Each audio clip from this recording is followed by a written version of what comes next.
ছেলে কানান কিংবা তার স্ত্রী, তারা কিন্তু নূহ আলাইহিস সালামের প্রতি ঈমান আনেনি।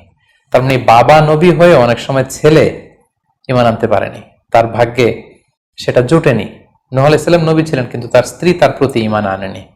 এজন্য আল্লাহ তাআলা বলছেন, ইন্নাকা লা তাহদি মান আহবাবতা ওয়ালাকিন্নাল্লাহা ইয়াহদি মান ইয়াশা। আসসালামু আলাইকুম ওয়া রাহমাতুল্লাহি ওয়া বারাকাতুহু। নাহমাদুহু ওয়া নুসাল্লি আলা রাসূলিহিল কারীম। আম্মা বা'দু ফাআউযু বিল্লাহি মিনাশ শাইতানির রাজীম। বিসমিল্লাহির রাহমানির রহিম। নূহ আলাইহিস সালাম আউয়ালু রাসূলিন বুইসা ইলা আহলিল আরদ। সাইয়েদনা আদম আলাইহিস সালাম এবং ইদ্রিস আলাইহিস সালামের পরে আল্লাহ তাআলা নূহ আলাইহিস সালামকে পৃথিবীর সর্বপ্রথম রাসূল করে এই পৃথিবীতে প্রেরণ করেছেন, এবং আল্লাহ তাআলা ওনাকে বলেছেন আবদান শাকুরা, মানে হচ্ছে অ্যান অবিডিয়েন্ট সার্ভেন্ট অফ আল্লাহ। আল্লাহ তাআলার একজন কৃতজ্ঞ বান্দা হিসেবে আল্লাহ তাআলা কালামুল্লাহ মাজিদে নূহ আলাইহিস সালামকে এই উপাধি দিয়েছিলেন। পাশাপাশি তিনি হচ্ছেন উলুল আজমি মিনার রসুল, অর্থাৎ 5 জন নবীকে আল্লাহ তাআলা কুরআনুল কারীমে দৃঢ় প্রত্যয়ী বা দৃঢ়চেতা রাসূল হিসেবে ঘোষণা করেছেন। নূহ আলাইহিস সালাম হচ্ছেন তাদের মধ্য থেকে অন্যতম। সাউদার্ন ইরাকের একটি শহরে, যেটি কুফা শহরের নিকটবর্তী একটি শহর, এমন একটি শহরে আল্লাহ তাআলা নূহ আলাইহিস সালামকে নবী হিসেবে প্রেরণ করেছিলেন। সাইয়েদনা আদম আলাইহিস সালাম থেকে শুরু করে নূহ আলাইহিস সালাম পর্যন্ত টানা 1000 বছর পর্যন্ত পৃথিবীতে শিরকের সূচনা বা উৎপত্তি হয়নি। বেসিক্যালি নূহ আলাইহিস সালামের জামানাতেই এই পৃথিবীতে সর্বপ্রথম শিরকের সূচনা হয়েছিল। ইবলিস শয়তান সর্বপ্রথম নূহ আলাইহিস সালামের জামানার যে কওমের লোকেরা, তাদের কাছে শিরকের ইন্ট্রোডিউস করেছিল। তাদের সময়ে 5 জন আল্লাহওয়ালা ব্যক্তি ছিল। তাদের ইন্তেকালের পরে শয়তান সেই জনগোষ্ঠীর লোকদের কাছে এসে বলল, তোমরা এই সমস্ত কি ইবাদত করছো?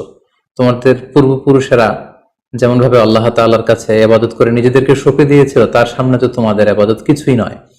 তোমরা একটা কাজ করো, তোমাদের 5 জন আধ্যাত্মিক পুরুষ বা আল্লাহর প্রিয় বান্দাদের 5টি মূর্তি তৈরি করে তোমরা তোমাদের ইবাদতগাহের পাশে রাখো।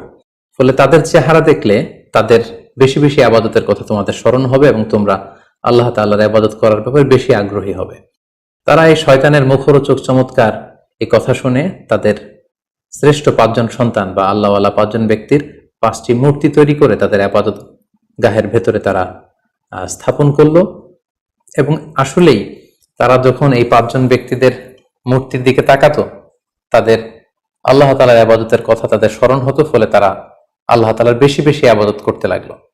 এই জেনারেশন এভাবেই বেশি বেশি আল্লাহ তাআলার ইবাদতের মধ্য দিয়ে তারা পার করতে লাগলো। কিন্তু পরবর্তী জেনারেশন যখন আসলো, শয়তান তাদের কাছে এমন ভাবে কুমন্ত্রণা বা টেম্পটেশন দিল, ফলে ওই প্রজন্ম তারা আল্লাহ তাআলার এক আল্লাহর ইবাদতকে ভুলে গিয়ে এই 5 জন শ্রেষ্ঠ আল্লাহর ওয়ালির মূর্তির সামনে দাঁড়িয়ে সেখানেই তারা মানত করতে শুরু করলো এবং এক আল্লাহর ইবাদত বাদ দিয়ে সেই মূর্তিগুলোর ইবাদত শুরু করে দিল। এভাবেই সাইয়েদনা নূহ আলাইহিস সালামের জামানাতে সর্বপ্রথম শিরকের সূচনা হয়।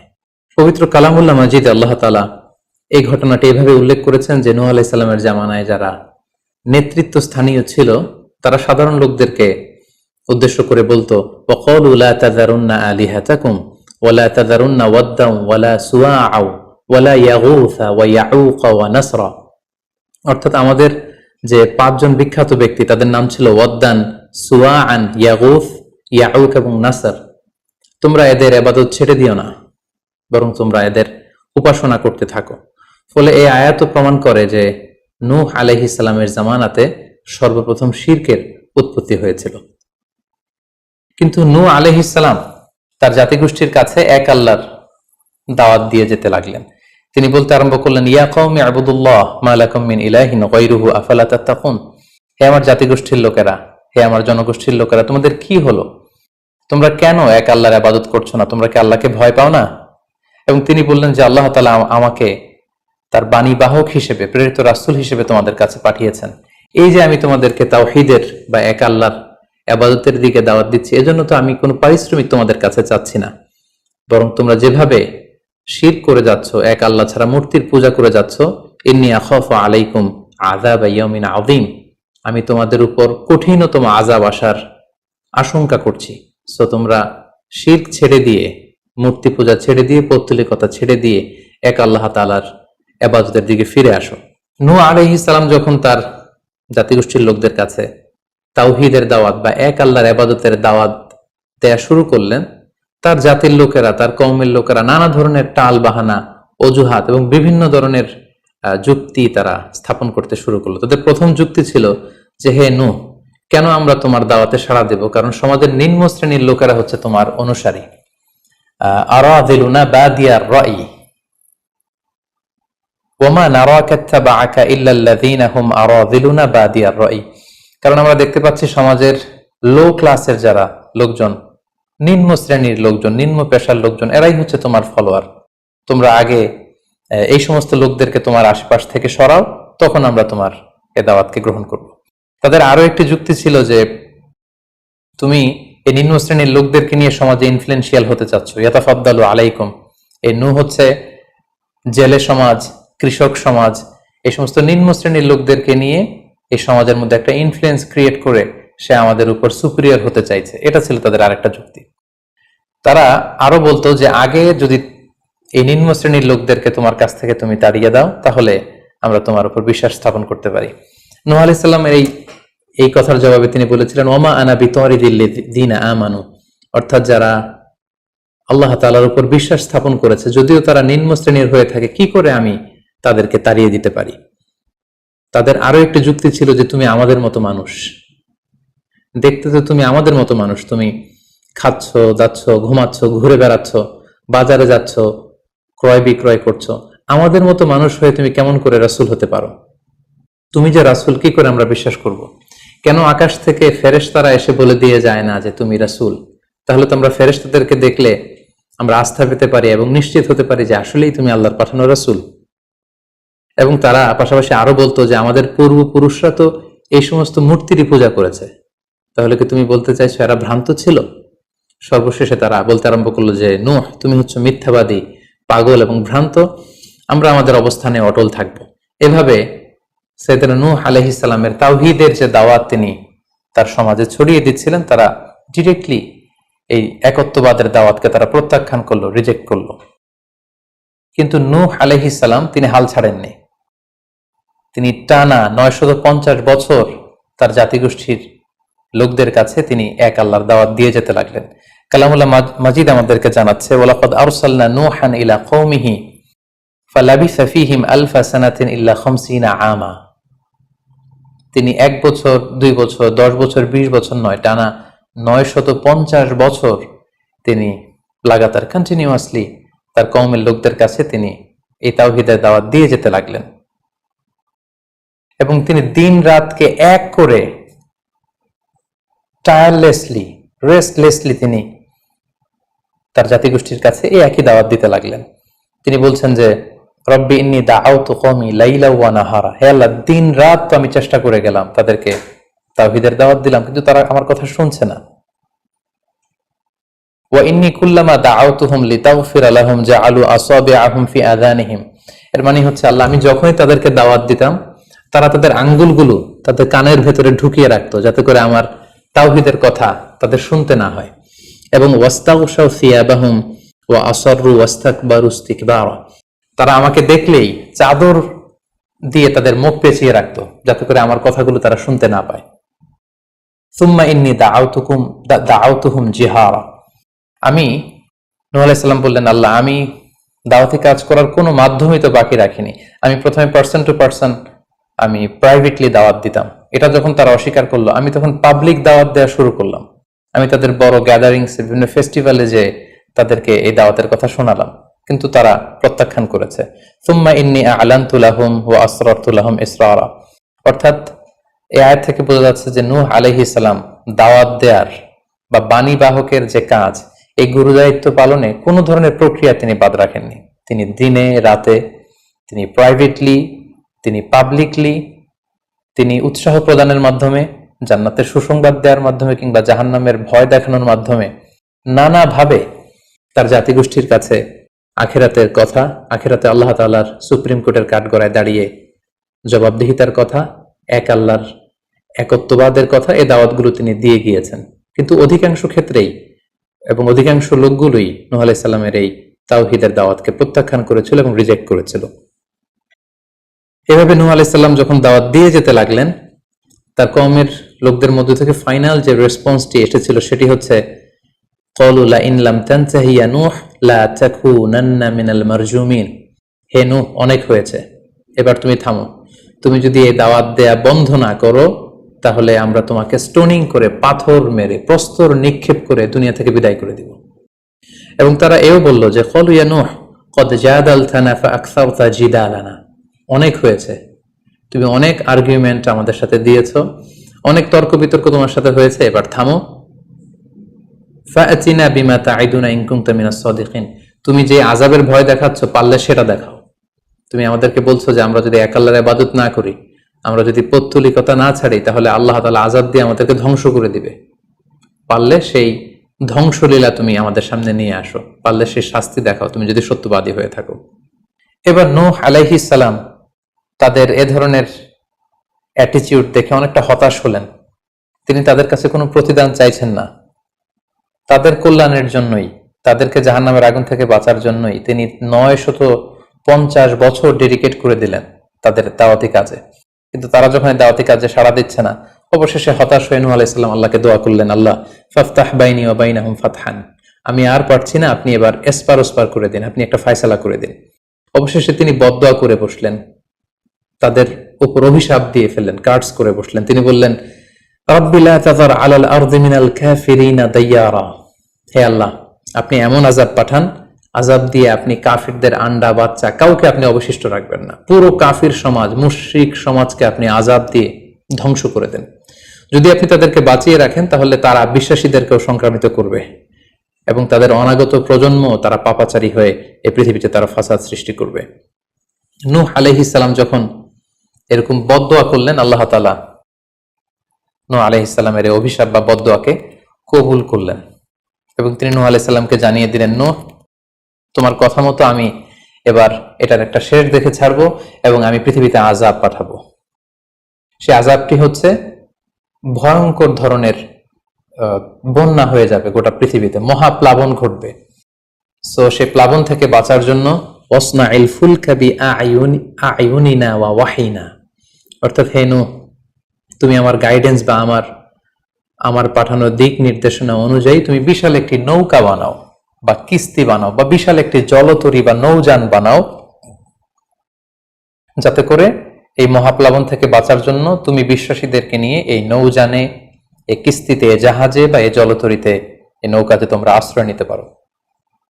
আল্লাহ তাআলার পক্ষ থেকে এই আদেশ যখন আসলো, সাইয়েদনা নূহ আলাইহিস সালাম বিশ্বাসীদেরকে নিয়ে বিশাল এক জলতরী বা নৌকা বা বিশাল এক জাহাজ তিনি তৈরি করলেন।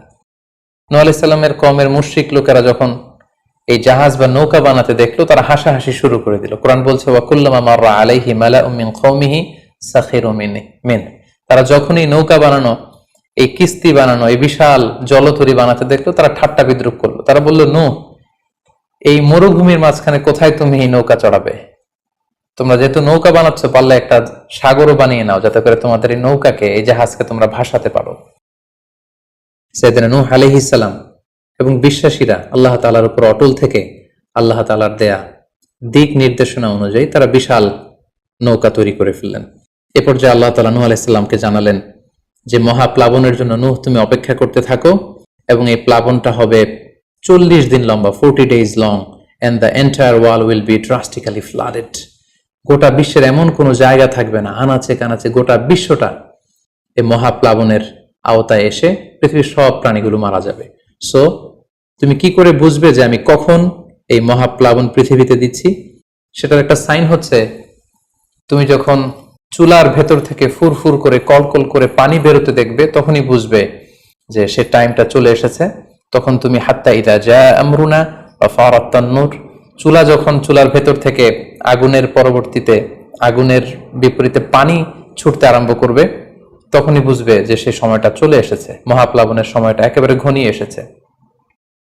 কুল নাহমিল ফিহা মিন কুল্লি যাওজাইনি ইসনাইন, তখন তুমি সমস্ত বিশ্বাসী বান্দাবান্দীদেরকে, যারা তোমার ফলোয়ার, যারা একত্ববাদী বিশ্বাসী, তাদেরকে নিয়ে সেই নৌকায় তুমি আরোহণ করবে। এবং প্রতিটি প্রাণী থেকে জোড়ায় জোড়ায়, অর্থাৎ ম্যাসকুলিন অ্যান্ড ফ্যামিনিন, নারী পুরুষ জোড়ায় জোড়ায় তুমি নিয়ে সেই নৌকাতে আরোহণ করবে। কারণ এই মহাপ্লাবনটা এত ভয়ঙ্কর মহাপ্লাবন হবে, ফলে পৃথিবীতে কেউ বেঁচে থাকবে না এবং তোমরাই হবে নেক্সট জেনারেশন, এবং তোমাদের থেকে পৃথিবী আবার নতুন করে সভ্যতা বিনির্মিত হবে এবং তোমাদের থেকে নতুন করে পৃথিবীর সব প্রাণীকুল আবার নতুন করে বংশবিস্তার শুরু হবে। আল্লাহ তাআলার এই গাইডেন্স অনুযায়ী নূহ আলাইহিস সালাম অপেক্ষা করতে লাগলেন যে কখন চুলার ভেতর থেকে কলকল করে পানি বেরোয়। হঠাৎ করে তিনি একদিন দেখতে পেলেন যে চুলার ভেতর থেকে পানি বেরোচ্ছে। তিনি সমস্ত বিশ্বাসীদেরকে নিয়ে এবং বিভিন্ন প্রাণীকুল থেকে জোড়ায় জোড়ায় নারী পুরুষ দুই ধরনের জেন্ডারকে একত্রিত করে নিয়ে তিনি আল্লাহ তাআলার নামে সেই নৌকার মধ্যে আরোহণ করলেন এবং আল্লাহ বললেন, ওয়াকাল আরকাবু ফিহা বিসমিল্লাহি মাজরিহা ওয়া মুরসাহা ইন্না রাব্বি লাগফুরুর রহিম। আল্লাহ বললেন, তোমরা যখন আরোহণ করবে তোমরা আল্লাহর নামে আরোহণ করবে, অর্থাৎ বিসমিল্লাহ বলে আরোহণ করবে। কারণ তোমাদের এই নৌকার, এই জাহাজের গতি এবং স্থিতি এটা হবে আল্লাহর নামে।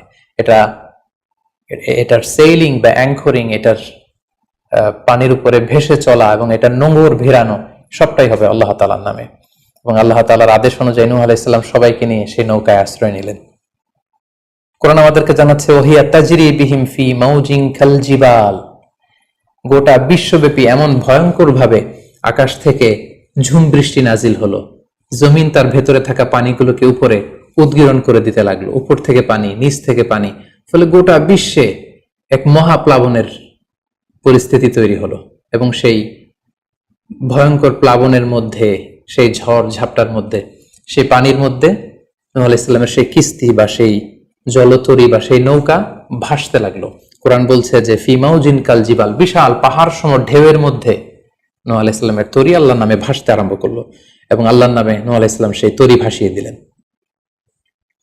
মহাপ্লাবনের ঠিক কিছু আগে নূহ আলাইহিস সালাম ওনার ছেলে কানাআনকে আহ্বান করলেন যে, কানাআন, তুমি এই নৌকার মধ্যে আরোহণ করো। আমরা ইতিহাস থেকে আমরা জেনেছি যে নূহ আলাইহিস সালামের 4 জন সন্তান ছিল, হাম, সাম, ইয়াফাস, কানাআন। এই 4 জন সন্তানের মধ্যে 3 জন ঈমান এনেছিল, শুধু কানাআন ছাড়া। নূহ আলাইহিস সালাম কানাআনকে বললেন, কানাআন ইয়া বুনাইয়া ইরকাব মাআনা, হে আমার প্রিয় সন্তান, তুমি নৌকায় ওঠো, আল্লাহর কাছে তওবা করো। কিন্তু কানাআন নূহ আলাইহিস সালামের এই আহ্বানের প্রত্যুত্তরে তিনি বলেছিলেন, আমি নৌকায় উঠবো না, সাআওয়ি ইলা জাবালিন ইয়াসিমুনি মিনাল মা, আমি পাহাড়ের চূড়ায় যেয়ে দাঁড়াবো, পাহাড় আমাকে পানি থেকে বাঁচাবে, কারণ এই বন্যার পানি তো পাহাড় পর্যন্ত পৌঁছতে পারবে না। নূহ আলাইহিস সালাম বললেন, ক্বালা লা আসিমাল ইয়াউমা মিন আমরিল্লাহ ইল্লা মান রাহিম, হে কানাআন, আজকে আল্লাহর এই গজব থেকে, এই আযাব থেকে, এই মহাপ্লাবন থেকে বাঁচানোর কেউ নাই, কেউ তোমাকে বাঁচাতে পারবে না। পাহাড় তোমাকে আজকে সুরক্ষা দিতে পারবে না, বাঁচাতে পারবে না, আজকে বাঁচানোর কেউ নেই, তুমি তাড়াতাড়ি উঠে আসো এখানে। কিন্তু নূহ আলাইহিস সালামের ছেলে কানাআন অস্বীকৃতি জ্ঞাপন করলো।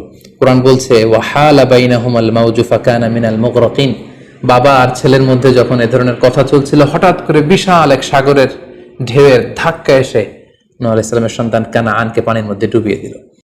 তাহলে এই আয়াত থেকে বুঝলাম কানাআন যারা ডুবে গিয়েছিল তাদের অন্তর্ভুক্ত হয়েছিল। এবং মজার ব্যাপার হচ্ছে, নূহ আলাইহিস সালামের স্ত্রীও এই মহাপ্লাবন থেকে বাঁচতে পারেনি।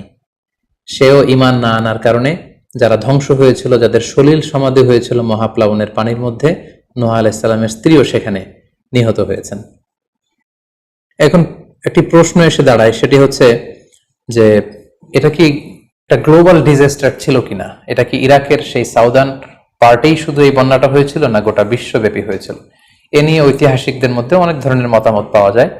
তবে একটা বড় সংখ্যক ঐতিহাসিক মুআররিখুন তারা বলেছেন যে ইট ওয়াজ এ গ্লোবাল ডিজাস্টার। এই ফ্লাড, এই বন্যাটা ছিল গোটা বিশ্বব্যাপী।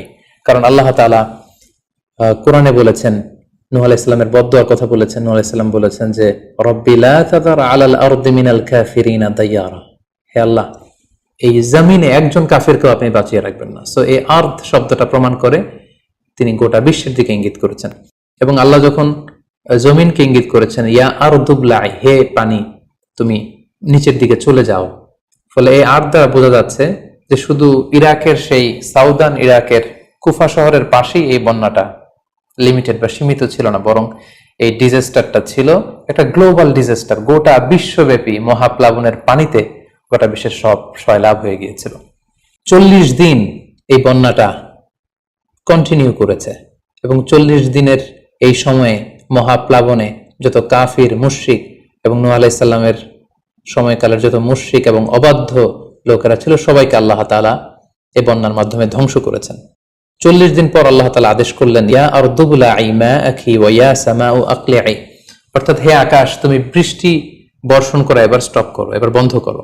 এবং জমিনকে বললেন, জমিন তুমি যে মাটির ভেতর থেকে পানি বের করছিলে, এই পানি বের করা বন্ধ করে তুমি ভূপৃষ্ঠের উপরে থাকা পানিগুলোকে গিলে ফেলো।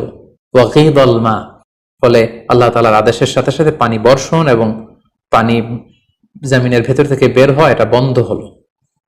ওয়াস্তাওয়াত আলাল জুদি, নূহ আলাইহিস সালামের এই বিশাল জলতরী বা কিস্তি বা নৌকা জুদি পাহাড়ে যেয়ে থামলো। জুদি পাহাড়ে এই তরীর নোঙর ভিড়ল। এখন জুদি পাহাড়টা কোথায়? কিছু কিছু ঐতিহাসিকরা বলেছেন যে ইরাকের মোসেল শহরে একটি বিশাল মাউন্টেন রেঞ্জ রয়েছে, সেই পাহাড়ের একটা অংশের নাম হচ্ছে জুদি পাহাড়। কোন কোন ঐতিহাসিকগণ বলেছেন এই জুদি পাহাড়টি আর্মেনিয়াতে অবস্থিত। অনেক ঐতিহাসিকগণ মত প্রকাশ করেছেন যে এটি ইরাকেও নয়, এটি আর্মেনিয়াতেও নয়, বরং এটি তুরস্কের একটি পাহাড়।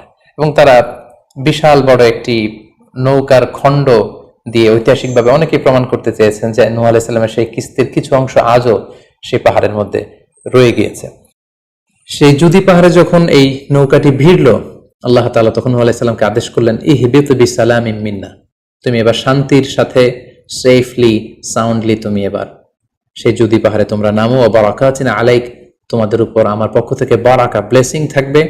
ওয়া আলা উম্মামিম মিম্মান মাআক, এবং তোমার সাথে যারাই আছে সবার জন্য আমার পক্ষ থেকে ব্লেসিং থাকবে। এবং এই বিশাল মহাপ্লাবন থেকে যে আমি তোমাদেরকে বাঁচিয়ে দিয়েছি, শুকরিয়া স্বরূপ তোমরা সবাই পড়ো আলহামদুলিল্লাহ। ফাকুলিল হামদুলিল্লাহ। কোরআন বলছে যে তারা সবাই আল্লাহর প্রশংসা করে সেখান থেকে নেমে আসলো এবং নূহ আলাইহিস সালামকে আল্লাহ তাআলা শিখিয়ে দিলেন, নূহ এবার তুমি পড়ো রব্বি আনজিলনি মুনজালান মুবারাকান ওয়া আনতা খায়রুম মুনজিলিন, অর্থাৎ হে আল্লাহ আপনি এমন জায়গায় আমাদেরকে অবতরণ করুন যে জায়গাটা আমাদের জন্য কল্যাণকর, কারণ আপনি তো উত্তম অবতরণকারী। ফলে নূহ আলাইহিস সালামের সাথে যারা ছিল বিশ্বাসীরা, তারা এবং তার সাথে প্রাণীকুলের মধ্য থেকে যারা ছিল সবাইকে নিয়ে নূহ আলাইহিস সালাম এই জমিনে বন্যা পরবর্তী মহাপ্লাবন পরবর্তী সময় তিনি সবাইকে নিয়ে এই জমিনের মধ্যে আবার নেমে আসলেন। ফলে ঠিক ওই সময়টাতে পৃথিবীতে আর কোনো কাফের, কোনো মুশরিক, কোনো পৌত্তলিক ছিল না, বরং তখন এটা ছিল, it was very fresh and pure monotheist generation, একত্ববাদী একটা প্রজন্ম। ফলে এখানে ঠিক ওই সময়টাতে পৃথিবীতে আর কোনো কাফির মুশরিক আর ছিল না। আমরা আমাদের আলোচনার শুরুর দিকে বলেছিলাম যে নূহ আলাইহিস সালামের 4 জন ছেলে ছিল, হাম, সাম, ইয়াফাস এবং কানাআন।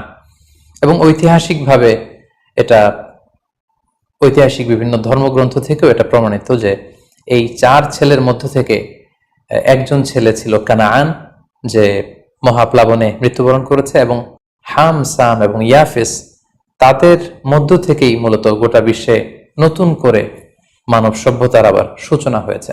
নূহ আলাইহিস সালামের ছেলে হাম, তিনি আফ্রিকাতে তার পরিবার নিয়ে বসবাস শুরু করেন, এবং ওনার ছেলে সাম, যেখান থেকে সেমাইটিক শব্দটি আমরা বলে থাকি, ওনার ছেলে সাম তার আত্মীয় স্বজন এবং তার বংশধরদেরকে নিয়ে ধীরে ধীরে মধ্যপ্রাচ্য বা দূরপ্রাচ্যের এই এরিয়াতে পরবর্তীতে তারা বসবাস শুরু করেন। এবং ওনার ছেলে ইয়াফেস বর্তমান যে চীন বা তার আশেপাশের যে এরিয়াগুলো আছে সেখানে বসবাস শুরু করেন, এবং সেখান থেকেই মানব ইতিহাস আবার নতুন করে তার পথ চলা শুরু করলো, এবং গোটা বিশ্বে বাচ্চা রিজালান কাসীরা ওয়া নিসা, অনেক নারী পুরো গোটা বিশ্বে সেখান থেকে আবার ছড়িয়ে পড়তে আরম্ভ করলো। এভাবেই নূহ আলাইহিস সালাম একত্ববাদের দাওয়াত দিয়ে নিরলস প্রচেষ্টা করে ওনার জীবনকে তিনি অতিবাহিত করেছেন। সাইয়েদনা নূহ আলাইহিস সালাম ওনার ইন্তেকালের পরে ওনাকে কোথায় কবর দেওয়া হয়েছে এ নিয়ে 2টি মত পাওয়া যায়। প্রথম মত অনুযায়ী ওনাকে মক্কাতে কবরস্থ করা হয়েছে, আরেকটি মত অনুযায়ী লেবাননের কার্ক নামে একটি এরিয়াতে জাবালে দীর, সেই দীর মাউন্টেনের পাশে সাইয়েদনা নূহ আলাইহিস সালামকে কবরস্থ করা হয়েছে। সম্মানিত সুধী, এই ছিল নূহ আলাইহিস সালামের সংক্ষিপ্ত, বর্ণাঢ্য এবং সংগ্রামী জীবন কাহিনী। এ পর্যায়ে আমরা নূহ আলাইহিস সালামের এই স্টোরি থেকে, এই জীবনী থেকে কি ধরনের লেসন, লাইফ লেসন বা শিক্ষা আমরা পেতে পারি, যেটা আমরা আমাদের সমাজের সাথে রিলেভেন্ট করতে পারি, আমরা সে বিষয়ে সামান্য কিছু আলোচনা করব। আমরা যারা দাওয়া কাজের সাথে ইনভলভড, তাদের জন্য নূহ আলাইহিস সালামের জীবনীতে আসলে নূহ আলাইহিস সালামের দাওয়া ক্যারিয়ার থেকে নেবার মতো, শেখার মতো অনেক কিছু রয়েছে। তোর মধ্যে থেকে অন্যতম হচ্ছে যে ডাইভার্সিটি অফ দাওয়া অ্যাপ্রোচ। আমরা জানি যে আমরা যারা আল্লাহ তাআলার এই কথাগুলো, কোরআন সুন্নাহর এই মেসেজগুলো পৌঁছে দিচ্ছি, আমরাও কাইন্ডা বাণীবাহকের কাজ কিন্তু আমরা করছি। যেহেতু নবীরা নেই, তাদের অনুসৃত পথকে আমরা ধারণ করে তাদের কথাগুলো আমরা পৌঁছে দিচ্ছি। সো আমাদের দাওয়া অ্যাপ্রোচের মধ্যে ডাইভার্সিটি থাকতে হবে। আমরা যেমনি ওরালি দাওয়া কাজ করি, নবীরা ওরালি দাওয়া কাজ করতেন, মৌখিকভাবে মানুষকে দাওয়া দিতেন। এই ওরালি দাওয়ার পাশাপাশি আমরা রিটেন দাওয়ার কাজ করতে পারি, আমরা প্র্যাকটিক্যাল দাওয়া কাজ করতে পারি। অর্থাৎ প্র্যাকটিক্যাল দাওয়াটা হচ্ছে লাইভ দাওয়া। আমার কথা দেখে, আমার আচরণ দেখে, আমার ডিলিংস দেখে মানুষ ইসলামের সৌন্দর্যের প্রতি আকৃষ্ট হবে, এবং এটা খুবই ফলপ্রসূ একটা দাওয়া সিস্টেম। সো আমরা যদি নূহ আলাইহিস সালামের জীবনের দিকে তাকাই, তাহলে দেখবো উনি অনেকভাবে এই দাওয়া কাজ করেছেন। উনি প্রথম পার্সন টু পার্সন টার্গেট করে তাকে একা একা বোঝাতেন। এটা যখন কাজ না করতো, প্রাইভেট দাওয়া থেকে উনি পরে সুইচ করলেন পাবলিক দাওয়াতে। কোরআন আমাদেরকে জানিয়েছে যে তার কওমের বিভিন্ন ফেস্টিভ্যালগুলোতে, সেখানকার বিভিন্ন পাবলিক গ্যাদারিংসগুলোতে, সেখানকার বিভিন্ন ক্লাবগুলোতে তিনি যে এক আল্লাহর দাওয়া তিনি সেখানে পেশ করেছেন। পাশাপাশি নূহ আলাইহিস সালাম তার সময়ের সম্ভ্রান্ত ব্যক্তিবর্গ যারা, তাদেরকে স্পেশালি তিনি দাওয়া কাজের আওতায় নিয়ে এসেছেন। এলিট সোসাইটি যারা, আমরা যদি আল্লাহ রাসূল সাল্লাল্লাহু আলাইহি ওয়াসাল্লামের দাওয়া অ্যাক্টিভিটির দিকে তাকাই, তাহলে দেখবো যে উনিও কিন্তু সানাদিদে কোরাইশের যারা লিডার শ্রেণী ছিল, গণ্যমান্য ব্যক্তিবর্গ ছিল, তাদেরকে তিনি স্পেশালি দাওয়া কাজ করতেন তাদের সাথে। কারণ আমরা জানি যে একটা সমাজের লিডার যদি ইসলামের পথে আসে, ফলে তার যে লক্ষ লক্ষ ফলোয়ার থাকবে, তারাও তার দ্বারা ইনফ্লুয়েন্স হয়ে তারাও ইসলামের পথে চলে আসবে। এবং আল্লাহ রাসূল সাল্লাল্লাহু আলাইহি ওয়াসাল্লামের জীবনীতে আমরা দেখেছি যে কোনো গোষ্ঠীর বা কোনো কওমের বা কোনো ট্রাইবের গোত্র প্রধান যখন কালিমা পড়ে মুসলমান হয়েছে, তার দেখা দেখি গোত্রের সকল নারী পুরুষ তারাও মুসলমান হয়ে গেছে। দাওয়া কাজ আঞ্জাম দেওয়ার ক্ষেত্রে যারা এলিট সোসাইটি বা সমাজের গণ্যমান্য ব্যক্তিবর্গ যারা থাকবে, তাদেরকে দাওয়া দেওয়ার ক্ষেত্রে আমাদেরকে স্পেশাল এফোর্ট দিতে হবে। কারণ তাদেরকে যদি আমরা ইসলামের পক্ষে, সত্যের পক্ষে কনভিন্সড করতে পারি, ফলে তারা সমাজের আরো অনেক লোককে ইনফ্লুয়েন্স করে ইসলামের সুশীতল বাণীর ভেতরে নিয়ে আসতে পারবে। তো এর মানে এই নয় যারা নিম্ন শ্রেণীর বা যারা সমাজের মধ্যবিত্ত বা নিম্ন মধ্যবিত্ত যে ফ্যামিলিগুলো রয়েছে বা যে সমস্ত লোকজন রয়েছে, তাদেরকে আমরা গুরুত্ব দিব না, ব্যাপারটি এমন নয়। কারণ নূহ আলাইহিস সালামের ঘটনা থেকে আমরা বুঝতে পারছি যে একটা হচ্ছে মাস পিপলদের জন্য দাওয়া, আর একটি হচ্ছে যারা সমাজের উচ্চ শ্রেণী, তাদের জন্য স্পেশালি কিছু টাইম স্পেন্ড করা, তাদেরকে আলাদাভাবে দাওয়া দেওয়া, এবং অথবা তাদের উপযোগী করে দাওয়া অ্যাক্টিভিটি তাদের কাছে যদি আমরা প্রেজেন্টেশন করতে পারি, তাহলে নিঃসন্দেহে তারাও ইসলামের সৌন্দর্যের দ্বারা আকৃষ্ট হবে। নূহ আলাইহিস সালামের এই জীবন কাহিনী থেকে আমরা আরো একটি বিষয় শিখতে পারি, সেটি হচ্ছে দাওয়া কাজে কখনো হতাশ হওয়া যাবে না, নিরাশ হওয়া যাবে না, এবং হাল ছাড়া যাবে না, বরং ভরসা রাখতে হবে আল্লাহর উপর। কারণ আমরা কয় বছর দাওয়া কাজ করে যাচ্ছি, আমরা কতটুকু এফোর্ট দিয়েছি, আমরা কতটুকু টাইম স্পেন্ড করেছি, আমরা কতটুকু স্যাক্রিফাইস করেছি। আমরা যদি নূহ আলাইহিস সালামের জীবনের দিকে তাকাই, তাহলে দেখবো যে তিনি টানা 950 বছর টানা লাগাতার তিনি তার জাতিগোষ্ঠীর কাছে দাওয়াতি কাজ করেছেন, কিন্তু তিনি নিরাশ হননি, হতাশ হননি, হাল ছেড়ে দেননি, তিনি ভরসা রেখেছিলেন আল্লাহ তাআলার উপর। সো আমরা যারা দাওয়া কাজ করছি, আমরা ইনস্ট্যান্ট ফলাফলের জন্য যেন বসে না থাকি, আমরা আমাদের দায়িত্বটুকু পালন করব। নূহ আলাইহিস সালামের এই স্টোরি থেকে আমরা আরো একটি বিষয় শিখতে পারি, সেটা হচ্ছে আমাদের কাজ হচ্ছে ইফোর্ট দেয়া, বাট এটার কমপ্লিশন, এটার রেজাল্ট আসবে আল্লাহ তাআলার পক্ষ থেকে। আরবিতে বলা হয় যে আস-সা'য়ু মিন্না ওয়াল ইতমামু মিনাল্লাহ, প্রচেষ্টা করার মালিক আমরা, সফলতা দেওয়ার মালিক হচ্ছেন আল্লাহ। আমি অনেক দাওয়াতি কাজ করছি, কিন্তু আমার দাওয়াতি কাজে কেউ সাড়া দিচ্ছে না, কেউ রেসপন্স করছে না, আমার দাওয়াতি কাজে কেউ ইসলামের প্রতি আকৃষ্ট হচ্ছে না, ইট ডাজন্ট মিন দ্যাট আমি একজন ব্যর্থ দায়ী, না, এটা কখনোই না। বরং আমি সিনসিয়ারিটির সাথে আমার সর্বোচ্চ প্রচেষ্টাটুকুন আমি করছি কিনা, সেটাই হচ্ছে দেখার বিষয়। আমার কত ফলোয়ার, আমার ডাকে কত মানুষ সাড়া দিল, এটা দেখার বিষয় না, বরং আমি আমার রোলটা প্লে করতে পারছি কিনা সিনসিয়ারিটির সাথে, এটা হচ্ছে দেখার বিষয়। এর কারণ হচ্ছে আল্লাহর হাবিব সাল্লাল্লাহু আলাইহি ওয়াসাল্লাম বলেছেন, কিয়ামতের দিন অনেক নবী দাঁড়াবে যাদের ফলোয়ার হচ্ছে হাতে গোনা অল্প কয়েকজন, মানে অল্প কয়েকজন ঈমান এনেছিল, পৃথিবীতে অনেক নবী ছিল, তারা কিয়ামতের দিন দাঁড়াবে, তার বিশ্বাসী উম্মতের সংখ্যা হচ্ছে মাত্র 2 জন। পৃথিবীতে এরকম অনেক নবী ছিল, কিয়ামতের দিন তিনি দাঁড়াবেন, তার উপর বিশ্বাস এনেছিল মাত্র 1 জন, মানে নবীও 1 জন, তার প্রতি ঈমানও এনেছে মাত্র 1 জন।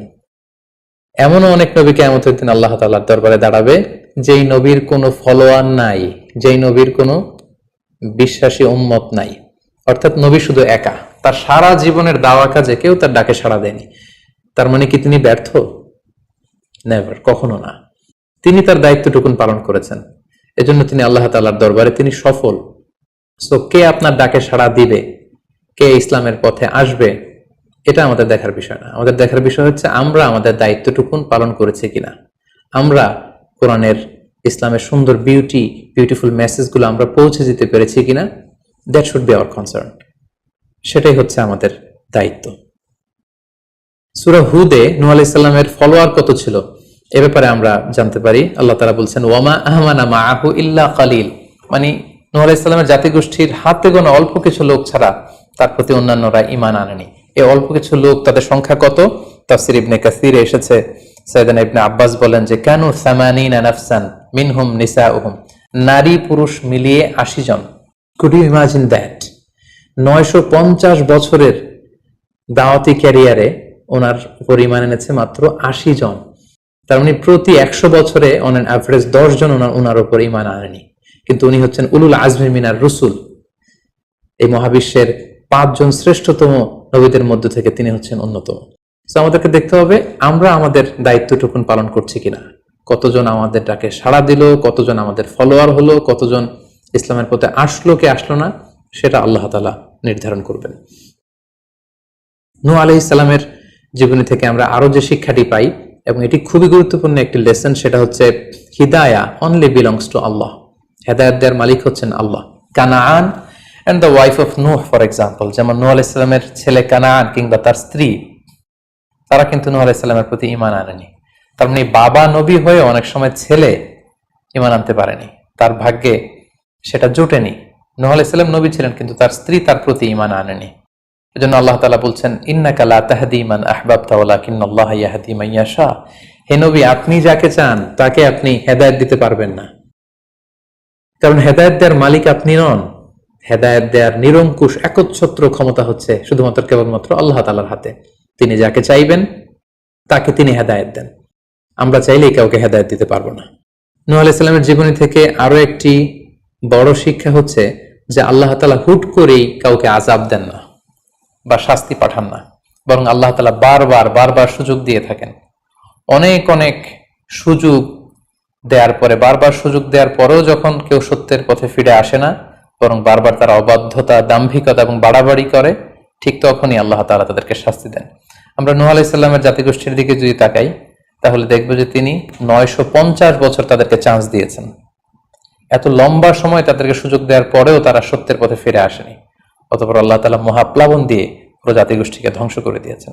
নূহ আলাইহিস সালামের জীবনী থেকে সর্বশেষ যে শিক্ষাটি আমরা পাই, সেটি হচ্ছে সব ধ্বংস নয়, কিছু ধ্বংস আছে যেটা আবার নতুন করে সৃষ্টি করে, অর্থাৎ সৃষ্টির জন্য ধ্বংস। আমরা যদি দেখি যে আল্লাহ তাআলা এমন এক গজব পাঠালেন, এমন এক পানিশমেন্ট দিলেন, এমন এক মহাপ্লাবন দিলেন, যেটা দিয়ে গোটা পৃথিবীবাসীকে তিনি ধ্বংস করেছেন, অল্প কিছু মানুষ ছাড়া। কিন্তু আমরা যদি অন্য দিক থেকে খেয়াল করি, তাহলে দেখবো যে এই ধ্বংসটি ধ্বংসের জন্য নয়, এই ধ্বংসটি ছিল নতুন করে সৃষ্টির জন্য। আমরা দেখি যে অনেক এলাকাতে অগ্নিকাণ্ড ঘটে, সেখানে হয়তো বেড়ার ঘর ছিল, টিনের ঘর ছিল, তো অগ্নিকাণ্ড ঘটার পরে সেখানে বিশাল করে বিল্ডিং তৈরি হয়। তার মানে সব ধ্বংসের জন্য নয়, কিছু ধ্বংস আছে সৃষ্টির জন্য। নূহ আলাইহিস সালামের ক্ষেত্রেও এই ধ্বংসের ব্যাপারটি ঠিক এমনই ঘটেছিল। এই ধ্বংসটা শুধু ধ্বংসের জন্য নয়, বরং কাফিরদেরকে, মুশরিকদেরকে ধ্বংস করে দিয়ে নতুন এক একত্ববাদী প্রজন্মের সূচনা যাতে পৃথিবীতে ঘটে, সেজন্য আল্লাহ তাআলা এই ধ্বংসের সূচনা করেছিলেন। আল্লাহ তাআলা আমাদের সবাইকে আম্বিয়া আলাইহিমুস সালামদের অনুসৃত পথে থেকে তাদের মত এবং পথকে বেছে নিয়ে সিরাতুল মুস্তাকিমে পরিচালিত হওয়ার তৌফিক দান করুক। আসসালামু আলাইকুম ওয়া রাহমাতুল্লাহি ওয়া বারাকাতুহু।